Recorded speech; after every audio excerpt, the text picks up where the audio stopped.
Pemirsa, masih bersama kami di Presisi Pagi. Kita beralih ke informasi mancanegara, pemirsa. Polarisasi tajam terjadi di Amerika setahun terakhir bersamaan dengan pelaksanaan Pilpres dan satu keluarga pun belum tentu satu pilihan politik. Lalu apa yang terjadi saat perayaan besar seperti Thanksgiving, saat warga yang mudik untuk berkumpul keluarga berpotensi berdebat seru soal politik? Berikut laporan Nova Purwadi dari VOA. November menjadi masa sibuk bagi Melina Slaughter yang bersama suaminya memiliki sebuah peternakan unggas di negara bagian Kentucky. Selain menjual kalkun di pasar, Melina seperti jutaan warga Amerika Serikat lainnya juga akan bersantap kalkun bersama keluarga besar pada hari raya Thanksgiving. We have a couple of people who think a little differently, but for the most part we all get along and don't let outside influences influence how we treat each other and our family.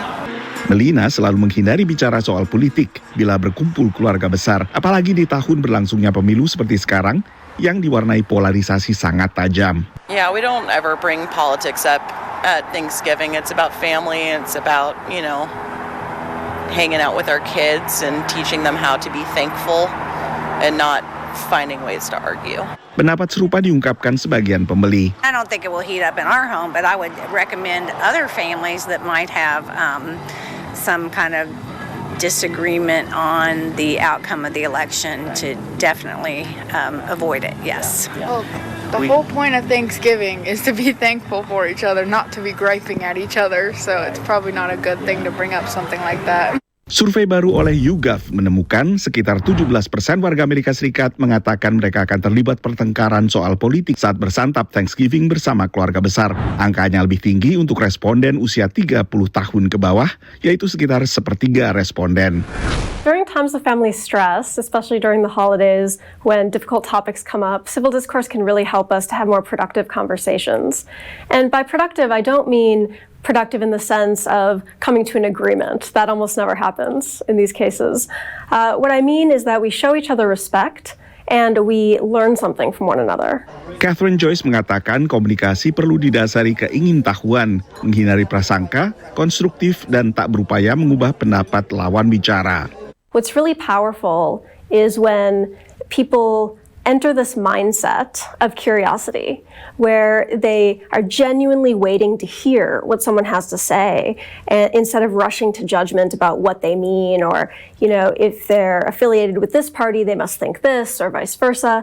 They're really listening, and then they're trying to understand and repeating back to the person what they've said, and the person clarifies until they really come to understand. And it's such a good feeling when people do that. Sementara itu, survei terpisah oleh Pew Research Center menunjukkan tak sampai sepertiga responden mengatakan mereka berniat untuk membicarakan hasil Pilpres bersama keluarga saat Thanksgiving. Dan jauh lebih banyak lagi, 2/3 lebih dari responden mengatakan mereka akan fokus pada apa saja yang disyukuri selama setahun terakhir. Dari Washington DC, saya Nova Purwadi dan tim VOA. Pemirsa, perayaan Thanksgiving di Amerika Serikat tahun ini dirayakan pada 28 November menjadi kesempatan berkumpul keluarga menyantap kalkun panggang. Harga kalkun dan hidangan pendamping tetap tinggi meski karena mulai stabilnya inflasi, peritel bisa dilakukan perang paket hemat. Berikut laporan Nova Purwadi dari VOA. Belanja untuk santap bersama pada perayaan Thanksgiving tahun ini berbeda dibandingkan masa-masa sebelum pandemi COVID. You used to be able to just come in the store and pick out whatever. You didn't have to worry about it. But now you got to be more conscious with what you're buying and the pricing on what you're buying. So it makes it a little stressful this year. Menurut pantauan Departemen Pertanian Amerika Serikat, harga makanan rata-rata naik sekitar 25% dari tahun 2019 hingga 2023. Inflasi kini telah mereda, tapi tingginya harga makanan memaksa konsumen lebih selektif. I'm still budget conscious, more so now than I have been throughout the years. I'm hoping that it'll change next year. Let's hope so. Merespons semangat berhemat konsumen, peritel-peritel terbesar menawarkan beragam paket hemat Thanksgiving. Walmart menawarkan paket santap Thanksgiving lengkap dengan kalkun seharga $55 yang bisa dinikmati hingga 8 orang. Target menawarkan paket $20 yang ditujukan bagi hingga 4 orang. Paket hemat di bawah $50 ditawarkan Aldi dan Lidl. There are a lot of retailers that are offering bundles out there, but you can also shop with store brands and a mixture of some name brands and still save money.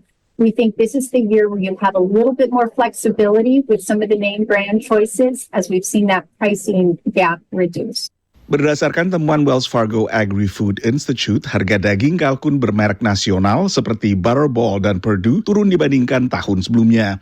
National brands, I think coming out of COVID, when they were having to increase prices with the increase of a lot of the input costs, they have since come down to a place where things are normalized and they're stabilizing a bit. Penurunan harga sebagian produk makanan ini, terutama kalkun sebagai hidangan utama, membuat peritel bisa menjual paket hemat. We always look for those bargains, right, or whatever the deal is. And it may be you spend so many dollars in your basket and you get a discount on the turkey. Or there's buy one, get one things. You buy a turkey, you get a ham for free. Or there's things like that that the grocery stores use to get people in the store to buy that whole basket that they need for Thanksgiving. There's lots of retail strategies that go on around turkeys that really make it more interesting, I think. But particularly if you're looking around the store, we ought to expect more specials again because everybody needs a turkey at Thanksgiving.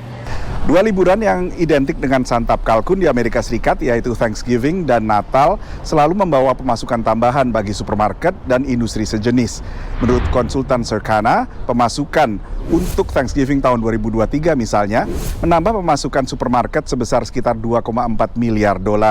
Pemasukan untuk Natal lebih besar lagi. Dari Washington DC, saya Nova Purwadi dan tim VOA. Pemirsa, tetaplah bersama kami, Presisi Pagi akan segera kembali.